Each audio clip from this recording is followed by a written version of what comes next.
Students, एक बार फिर से आपका आपके अपने YouTube channel easy maths by Sanjay sir में स्वागत है। आज हम करेंगे कंटिन्यू चला हुआ हमारा टॉपिक कोऑर्डिनेट ज्योमेट्री और चैप्टर नंबर 7 है और आज की एक्सरसाइज है 7.1 और क्वेश्चन नंबर 3। देखिए हमारे पास है डिटरमाइन इफ द पॉइंट्स, आपके पास पॉइंट्स दे रखे हैं और ये पॉइंट्स आर कोलिनियर। तो सबसे पहली बात जानने वाली हो जाती है कि कोलिनियर क्या होता है। देखिए कोलिनियर हमारे पास होता है, कैसे होगा पॉइंट कोलिनियर? कोलिनियर मींस संरेखी, मतलब जो एक ही रेखा में आते हैं। तो कोलिनियर का मतलब हो जाता है points are lies on the straight line. How much point? 3 or more points lies on the straight line. It means ये जो पॉइंट है स्ट्रेट लाइन पर लाई करेंगे। सबसे पहले हम कर लेते हैं इसका सॉल्यूशन के लिए लेट A 1.5, B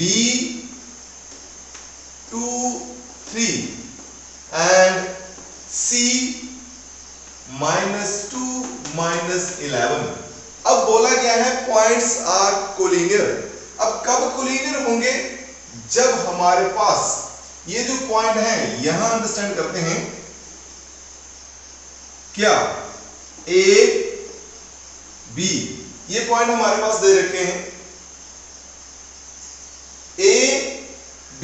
यहां से क्योंकि हमारे पास पॉइंट 3 है यहां पर, तो यहां पर हम लिखेंगे ये लाइन हमारे पास है A B और C। ये पॉइंट हमारे पास दे रखे हैं A B C। अब ये लाई करते हैं स्ट्रेट लाइन पर, तब हमारे पास ये कोलिनियर होंगे। अब कैसे पता चलेगा? देखिए हमारे पास जो पॉइंट है ये A हमने लिए 1, 5 और B जो दिया है 2, 3 और C है -2 और -11। अब ये संरेखी कब होंगे, कोलिनियर कब होंगे? जब ये स्ट्रेट लाइन पर या इस लाइन पर जो लाई करेंगे। अब कैसे पता चलेगा हमें? देखिए सिंपल, कब हो जाएगा? जब AB प्लस BC AC के बराबर होगा, तब हमारे पास पॉइंट क्या होंगे? कोलिनियर होंगे। इस बात पर ध्यान देना है कि जब AB प्लस BC दोनों का सम जो है AC के बराबर हो जाएगा, पूरी लाइन के बराबर, तब पॉइंट्स यहां पर जो क्या होंगे? कोलिनियर होंगे। इट मींस सबसे पहले हमें क्या फाइंड करना पड़ेगा? AB की डिस्टेंस फाइंड करनी पड़ेगी इसकी, फिर BC की डिस्टेंस फाइंड करनी पड़ेगी और फिर से AC की डिस्टेंस फाइंड करनी पड़ेगी। तब हमें पता चलेगा कि पॉइंट्स आर कोलिनियर। ये लॉजिक है, इसको समझना है, बाकी तो आप डिस्टेंस फार्मूला कर ही रहे हैं। तो देखिए कैसे करेंगे। Now the distance of AB, अब AB की डिस्टेंस करेंगे हम फाइंड, कैसे?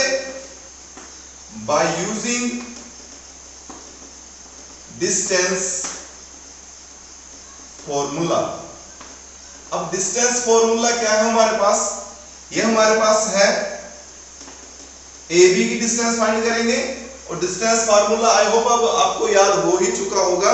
ये हमारे पास होता है x2 माइनस x1 का whole square, then plus whole square of y2 minus y1। ये फॉर्मूला है।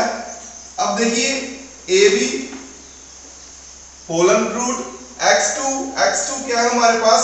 अब AB लिया है तो यहां से देखिए x2 ये हमारे पास हो जाएगा और y2 ये है, देन x1 और y1 ये है। आप इसको लिख भी सकते हैं और समझने के लिए एक्टिव पेंसिल से यूज कर लीजिए। अब x2 यहां पर 2 है हमारे पास, देन x1 हमारे पास 1 है होल स्क्वायर प्लस y2 यहां पर 3 है और y1 हमारे पास है 5। तो इसका करेंगे होल स्क्वायर, तो हमारे पास क्या जाएगा? देखिए 2 में से 1 कर दिया, 1 का स्क्वायर प्लस यहां पर आप 5 में से 3 लेस किया, माइनस का 2 बचा, फिर होल स्क्वायर। हमारे पास आ जाएगा AB और होल अंडर रूट 1 का स्क्वायर 1 और 2 का स्क्वायर 4 यहाँ माइनस है वो प्लस हो जाएगा 4, देन ए बी हमारे पास आ जाएगा √5। तो ए बी की वैल्यू हमारे पास आ गई है। अब हम निकालेंगे BC। अब BC की डिस्टेंस फाइंड करेंगे, बहुत आसान है। देखिए BC की डिस्टेंस भी हम फाइंड करेंगे बाय यूजिंग डिस्टेंस फार्मूला। अब आपको डिस्टेंस फार्मूला याद हो गया है, आप यहाँ लिख सकते हैं। दोबारा से फाइंड करने के लिए मैं नहीं लिखूंगा, आपने सिर्फ याद रखना है। अब BC की जो डिस्टेंस है वो भी हम निकालेंगे बाय डिस्टेंस फार्मूला। तो डिस्टेंस फार्मूला आपको पता है, तो मुझे बार बार लिखने की जरूरत नहीं है। आई होप आप समझने के लिए आप लिख सकते हैं, बट मैं नहीं लिखूंगा, आपने याद रखना है। तो देखिए BC की डिस्टेंस x2 - x1, तो BC ये वाला पॉइंट ले रहे हैं और C ये, यहां पर हमारे पास x2 ये हो जाएगा और y2 ये, और ये बन जाएगा हमारे पास x1 और y1। तो देखिए अब हम ये यूज कर रहे हैं, x2 हमारे पास है -2 और माइनस फिर हमारे पास क्या है ये 2, और ये आ गया हमारे पास, और whole square, then plus by 2 हमारे पास देखिए -11 है और -3 होल स्क्वायर। अब देखिए क्या हो जाएगा, अब माइनस माइनस प्लस साइन वही रहेगा, तो 2 हमारे पास क्या हो गया 4 होल स्क्वायर प्लस ये भी माइनस माइनस प्लस ये साइन वही रहेगा, 11 + 3 14 होल स्क्वायर।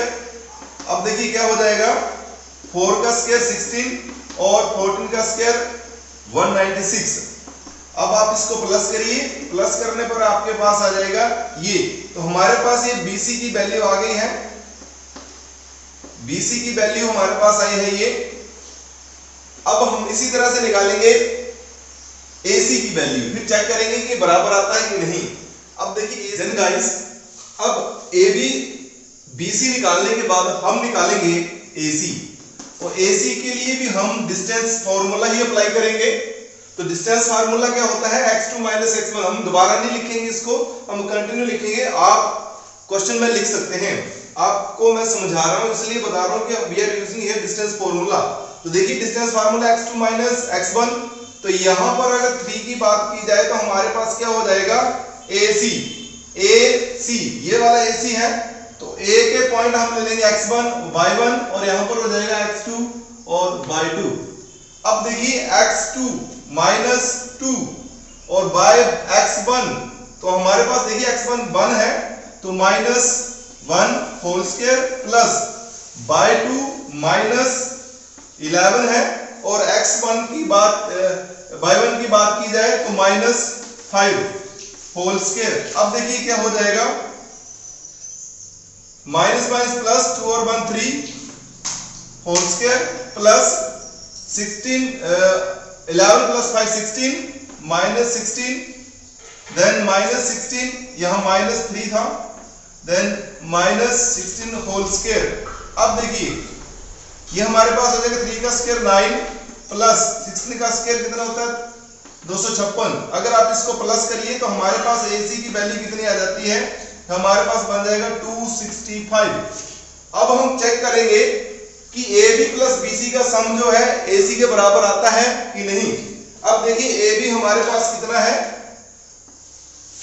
अब AB हमारे पास है √5 प्लस, और BC हमारे पास है 212 √, देन इज इक्वल टू क्या AC के बराबर आता है 265 रूट के बराबर। तो ये प्लस करके ये वैल्यू नहीं आती है, तो इज नॉट इक्वल टू बराबर नहीं आया, therefore AB + BC is not equal to AC। Then hence we can write here, hence given points are not collinear. In the last we can write hence given points are not collinear. Then हमारा question का अंत हो जाता है। इसी तरह से ये क्वेश्चन बहुत ही आसान तरीके से आप कर सकते हैं। फर्स्टली आपने क्या करना है, AB के निकालने डिस्टेंस निकालेंगे, फिर BC की डिस्टेंस निकालेंगे, फिर AC की डिस्टेंस निकालेंगे, प्लस करके चेक करेंगे कि तीसरी के बराबर आता है कि नहीं आता है। अगर नहीं आता तो पॉइंट कोलिनियर नहीं है। इसी तरह से हमने क्वेश्चन कर लिया है। देन स्टूडेंट्स मिलते हैं नेक्स्ट वीडियो में, तब तक हैव अ नाइस टाइम। हाँ, एक बात आपने इस वीडियो में एक नई बात क्या नोट की है, कमेंट में जरूर बताएं।